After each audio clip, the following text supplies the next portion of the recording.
Welcome back to the Lanterne Rouge Cycling Podcast presented by Zwift. This is stage 14, what we expected to be just a straightforward breakaway with a GC fight on the steep climb at the end. It was a little bit more than that, from Saint-Etienne to Mende. I'm told it's not pronounced Mende, so I'm improving my French bit by bit. It's only been like 2.5 years on the podcast. 192 Ks. We have a 5.8K, 5.4% climb to start from 6Ks into the stage. So that's where we think, okay, break going to form on that. Rolling medium mountain all day, very, very hot conditions, up to 40 degrees Celsius on the final climb. There's the Côte de Grand Dru, 7.5 Ks, 3.6%, but it's steeper and then it's flatter and it's steeper and it's flatter. And then there's the Côte de la Fage, which is about 30 kilometers from the finish, and then the climb to Mende, or the Côte de la Croix de Neuve, which is 2.9 Ks, 10.4%, but I think quickly, 500, I struggled with the same thing yesterday. 2 Ks of it is at about 12%. So very, very steep. I think the record's like low nines. They did it in 2018. Roglic did a really, really good performance, dropped Thomas, Dumoulin, and Froome. But he's not in great condition today. So could Pogačar and Vingegaard beat the record with a break up the road? For sure, we wouldn't know for a while because they wouldn't show the GC group for a long time. But Benji, GC action, like the break everyone expects with like Krohn, Woods, Fulsang, Schultz, Jules Jensen, tug buddies galore. It's got everyone we expect. 20 riders, 22 seconds. I'm like, all right, lunchtime, break's done. But that's not what happened. Exactly, and it was a bit confusing, I'll say, because how we perceived it when watching this race was that suddenly in the peloton, there was Benoit riding with Jonas Vingegaard in his wheel in the yellow jersey, and the camera panned backwards in the group, and I saw no Pogačar. And the only explanation for Jumbo racing like that is that they want to control a dangerous breakaway. Now, we don't know where Pogačar is at this point until a good 30 seconds later where a shot from the front happens and Pogačar at the front of the breakaway suddenly. So we didn't get no footage of Pogačar bridging to this breakaway, being at the front of the breakaway, and we only saw the reaction the first time around. So Pogačar was attacking or trying to bridge towards a breakaway, trying to benefit from that large group with 185.5 kilometers to go. That's pretty, that must be one of the records at this point, right? It's like, it's kind of what they tried to do to Pog on Grenon. And I think Pogačar was hoping for some help, not from his teammates, maybe Soler. Soler is good on these sort of stages. He was good in Puy-Marie. The eventual break we had was reminiscent of Puy-Marie, but I think he wanted Ineos to come and help him. And I don't know if they were also caught off guard at the same time. And as Jumbo-Visma were, I couldn't see, because it was chaos with the cameras, because they're also trying to show the break the whole time. I couldn't see Benji where Yates and Pidcock were. Thomas was there, but he's not the one to go. He's not the one to lay it all the line. Thomas podium, he's in virtual podium in Paris right now with the TT. And so Yates and Pidcock didn't join the move, and there's the problem, because Pog can't do it all on his own. I think Wout also made a mistake, Benji. I know it's the heat of the moment, but never leave the yellow jersey behind.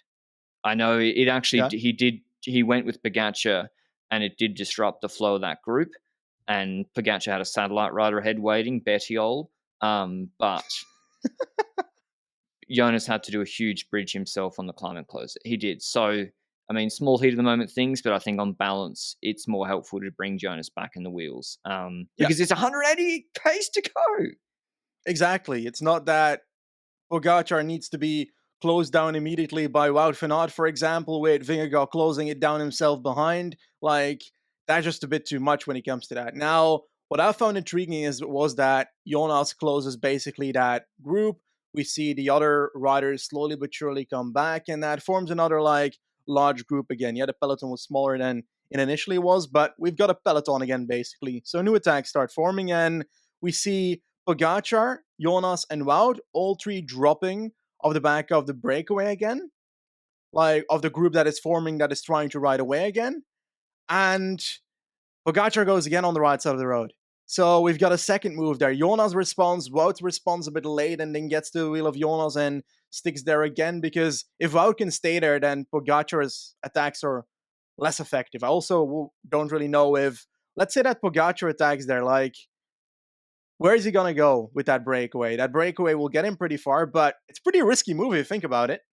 Well, I mean, he's banking on them working with him, right? Yeah. So he's hoping, okay, most of these guys don't think they can win the stage.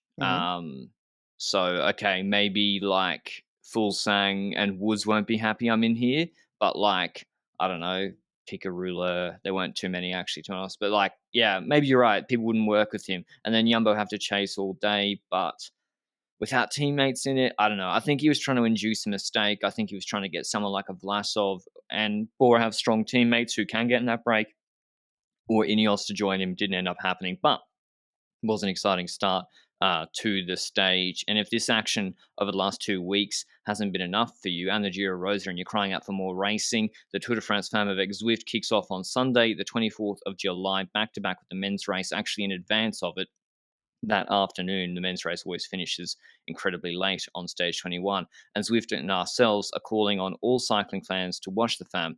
Me and Benji will be in Paris to bring you the coverage live, so make sure you're tuning into the recaps from the 24th to the 31st of July to watch the FAM. We'll also have a preview dropping middle of next week as well. So stay tuned for that on LRCP. And thanks to Zwift for supporting the show. Eventually, the break does go. It looked like Kreiswijk was trying to slip into it rather than letting it go. And Ian Jonas was kind of at the front of the peloton policing who was going for a period, which is a bit dangerous in my opinion. And eventually the break does go. The sort of one we expected anyway, like the one we've been waiting for with Bonham, Paulus, Martinez, Mollema with Simmons in again, Kosnefroy, Kung with Pino, Sanchez, Uran, Bettiol, so 3F in the break. Marc Soler got in there, Benji. Like, not a joke from yesterday. Like, he got in. And there was actually a moment where Wout was, I think, thinking about, do I let him in? Like, is he? And he eventually was like, whatever. Yeah, like, exactly. Would you care? So, I wouldn't care if Solero goes in the breakaway here. We've perceived a few times this year that if a UE breakaway rider goes in the breakaway, they're not necessarily there for their team leader. I think in the Giro we've seen a few times now. With Pogacar, that's kind of different. I do expect that they're more in line with Pogacar than they were with Almeida, for example, in the Giro.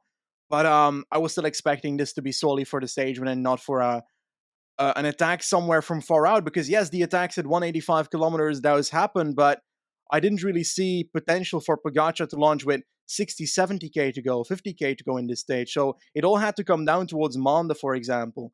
And at Côte La Courneuve at the end, I wasn't seeing the biggest value of a satellite rider unless he literally waits at the top of that final climb after Pogacar drops Jonas. But a lot needs to happen then already in that case to make it be very useful on a stage like this. And it's only for a kilometer then. So I'm not sure would have had the biggest influence either. Now, anyway, we've got that breakaway up ahead. That breakaway has formed. It's from the peloton, it's basically controlled by Jumbo, right? But if Mankies is in the breakaway with 15 minutes, like, question: if you're Jumbo, do you give yellow away? I mean, like, I think, yeah, we were discussing it. And I was like, give Louis the yellow by 30 seconds or a minute. Like, why not? Intermarché will control Carcassonne tomorrow, but I think it's a little bit too much. Trying to be a bit too cute with it. We're in the middle of the second week now. And yeah, it's just, I don't think it's worth it. So when Van Hooydonk was controlling it anyway. So yeah, I agreed with what you said initially. I was just trying to be a bit too much with it. But yeah, good to see Bike Exchange in the break. They clearly had a plan. They tried over and over. They were in the right move, I think, with Schultz and Jules Jensen at the start. They said after they wanted more in, but just because that chaotic start, they couldn't. So, and they eventually, the break had even gone their bridge cross. So it really was, from what I could see in the break, Israel began playing with everyone very, very shortly after. They had 3 riders and they'd have a rider back off others and then they'd have to chase. They'll make Martinez chase. And so, yeah, they were, I don't know, the teams were trying to use their numbers and it eventually didn't really work out for them. And so we get to not the Côte Fage, which I'm sure that's not how it's pronounced before then. And Matthews attacks with 50k to go, Benji. And I think it's exactly the same motivation as the Pedersen move, slightly different rationale in that he knew he's not the best climber from the group, like a Danny Martinez. Maybe he was, to be honest. But he wanted to get ahead of the attacks, smaller, easier controlled group, felt good and just went. And I think it was a great move from Matthews. And it's what we've been saying for a long time, that he is an incredible physical level and has been for the last 2 years. He just hasn't been winning a lot. And it's just hidden because he has been competing against like Roglic and Vlasov on mountaintop, on like hilltop finishes, or Wout, Groenewegen and Jakobsen in pure sprints, but you put the man in a break and all of a sudden he looks like he's sort of a different level to everyone else. So basically, I agree with that. And it's also like, we've spoken about it quite a few times, this Matthews scenario. We've spoken about it yesterday with the Pedersen scenario, for example. And Matthews being in the break is good in this scenario, but it could also lead to trouble when he gets in trouble where he needs to control things. And that's what the danger is of being solo in that breakaway. And that's what they probably fought in the car as well, because we saw a move by Matthews a bit further in today's race where we saw Matthews attacking away there from that group. And when that occurs, I was thinking, okay, is it too early? Is it good that he's doing this? What is his goal here? And I think you came up with a good reasoning in our chat where what he was trying was actually pretty good. Yeah, it's just so without a teammate, he knew he was going to be attacked. They knew that EF Bora with Kemna and Grosschartner and Israel with Fulsang and Neylands, they're just going to play with everyone else that didn't have teammates, and poor old Kuhn would be left chasing, and that's what happened. And so then a counter chase group comes with Grosschartner, Louis Leon, and Andreas Krohn. They get across to Bling. EF and Israel have missed it. They're doing a lot of work chasing. I couldn't figure out who the EF leader was because Bettiol was pulling a lot on the climbs. And then eventually the group gets across to Matthews, and the group behind just sort of eats itself. And so EF and Israel, with 3 riders each, miss the move. Bora, they get Grosschartner across, who sits on that move of 4. And yeah, so they're in an okay spot if they rate Grosschartner, but they got Kemna behind as well. So they get 35 seconds. Of course, the pelotons are like 15 minutes. Poor Louis Meintjes is trying to keep them pulling because he's trying to maintain his GC position, and no one's working. Kuhn pulled for a bit. Bettiol on the Côte de la Fage tried to close it with Fulsang, goes 25 seconds. Then there's the fast run in. They get to the climb. Matthews promptly Krohn flats, which hurts that group of 4 because now they only have 2 guys fully committed, because Grosjean is still not pulling. So it's really Louis Leon and Matthews. So they're not gaining much, even though the group behind isn't working properly. And Matthews drops everyone on the climb straight away. I think to a lot of people's surprise, because people think, oh, he's a sprinter. He's a sprinter. It's like, as I said, if you watch Valdepeñas de Jaén, you watch Cullera, this guy climbs short climbs well. He's not a sprinter. He's a sprinty climby boy. And he shows it once again on this climb. He's basically dropping them one by one, like you said, and we see moves from the back in the groups behind, and plenty of people try to jump to the front. And there's only one rider that actually displays something that could manage to bridge to Matthews, because all the others I didn't see as a Martinez was gone. All those riders were basically dropping in that second group already. I think Woods tried to set it up for Israel, but he closed the gap a bit, but never closed it enough for them to actually bridge it, except one rider. It was Bettiol, Pogacar's teammate, that decided to bridge up towards the front, and he did that relatively fast to my expectations. And he bridged up to Matthews, slowly gets closer. Then there's still a gap of 10 meters to Matthews as well, and I'm like, come on, Matthews, getting second every single time, everywhere. I was low-key hoping that Matthews could sustain this after the effort he's done all day. And we're on this like long yellow painted road right now to the top of this Côte la Courneuve, and Bettiol's getting closer and closer and closer, and then he gets to his wheel, and I'm like, oh god, Bettiol, you're going to do it right now, aren't you? You're straight up going to attack, and he did. He attacked on the right side of the road. He gets a bit of a gap on Matthews. Matthews closes it again. Bit of a gap again. Matthews closes it again, but at a certain point we saw cracks in Matthews, eh? Well, I don't know if he was riding to a steady pace or Bettiol overestimated. Like, he had to close 25 seconds on the climb, and he did it, as you said, very quickly. And when he went past Bling, I was like, oh, this is over because Bettiol's the better climber. It turns out, no, he'd gone too deep into the red. I actually think it was a good strategy from Bettiol because he had to. I think Bling wins on this in a sprint between the two of them, and we saw Matthews looking behind. So maybe the guy's like, "Oh, that's 15 meters. Let me go. Let me just conserve." Anyway, Bling just holds the gap, holds the gap, holds the gap, and eventually comes back and attacks Bettiol on the 5% section before the descent, gets a huge gap, and rides to a solo victory. Will we see it in Wollongong this year? I hope. I hope that's how he goes for it. Incredible win for him. Bike Exchange are having a magic Tour de France. Quick Maths got like over 300 points from it already. 2 stage wins, one of the only teams with 2. Quickstep, Jumbo, Bike Exchange, Pogačar. So they're having a great Tour de France. And Matthews wins his first Tour de France stage since like 2017 or 18, I think it was. Yeah, 2017. So unreal from him. Different strategy, paid off. And we criticised them severely yesterday for pacing in the heat for nothing and not, I guess, going for the break. And today they did the opposite, although it was always a break day. No one's controlling today. But still, they did something different. They got Matthews in the break, and they deserve credit for that, Benji. Yeah, 100%. It was a different strategy. It was basically that they saw that it worked for Trek yesterday. They tried to get, I think they actually tried to get multiple riders in the breakaway initially, but that break was shut down by Pogacar's attack, basically.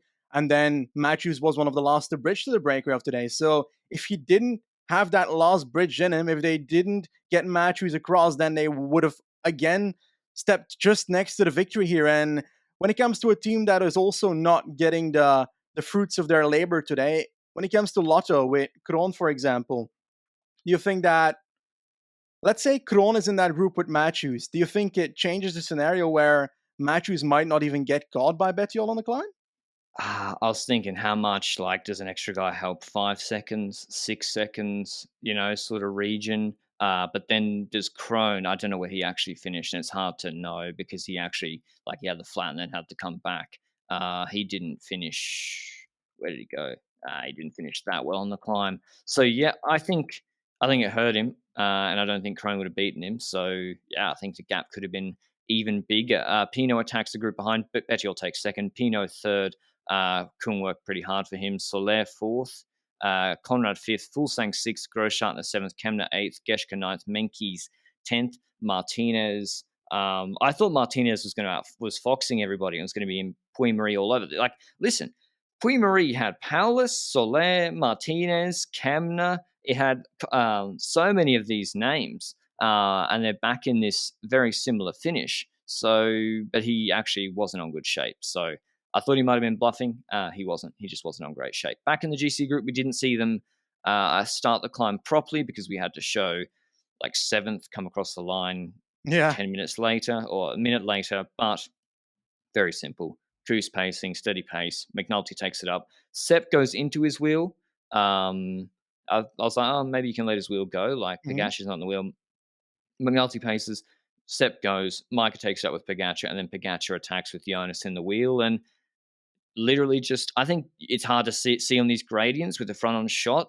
I think he gave him 3 or 4 big digs or decent digs on the climb. Jonas always in the wheel, but it's just hard to attack with someone in the wheel on a similar level to you. And there was no gaps between them, Benji. Exactly. And I question, like, for example, on Alpe d'Huez, we question also here, like, do you think Jonas could have had something there to still kick at Pogacar for on this climb, for example? Do you think he was just playing defensive in the wheel and so forth? Do you think he was on his limit in the wheel? It's so difficult to get because I feel like Jonas has a pretty good poker face. I don't know. Like, when Jonas is going on the limit, his mouth is full, hanging agape. I think he was doing it easy, frankly. I haven't got the climbing times yet. It makes it difficult to calculate them without the TV coverage at the start of the climb. But I think Jonas is doing it pretty easy. It was weird. Like, Pogacar, Benji, he he didn't really do it stop-start. I expected him to really, like, attack, Yeah. stop, track wheel, track stand, Contador style, big acceleration again, stop. He didn't kind of do that. And I think that really suited Jonas, actually. Like a pretty steady. I know there were Yeah. digs, but it wasn't like Contador esque stop start where he has the bigger acceleration. I think so as well. That's is it because like we saw Sanremo, for example, Poggio style, he had some digs in there, standing going a bit slower. He did it from early on and so forth. No steady pace the entire climb either. We see it here as well. Like I would have expected his acceleration to be helpful to indeed get that initial gap to him, but there's also not that much draft benefit, right, on a 12% gradient, or is it still somewhat existent? It's like I think it can be the difference of like 5 to 7 seconds, maybe 10 seconds max. On if there's a headwind, it's a little bit more um, can be a bit more exaggerated, but yeah, it's negligible compared to like a 7% climb, but still is some sort of factor. But yeah, that's how the climb went between those two. Yates went in front of Thomas, but then was dropped by Thomas, which was actually interesting on the climb. Thomas obviously paced it very well. Pogacar looked almost like he was pacing to put time into Thomas Bardet, but then he stopped in the sprint, which he let out, and then they sprint came through together, so that was expected. But they put 17 seconds into David Gaudu, who Jersey Agape paced it well too, came from behind like all the other days, and almost took time on Thomas and Quintana. Quintana too paced it well.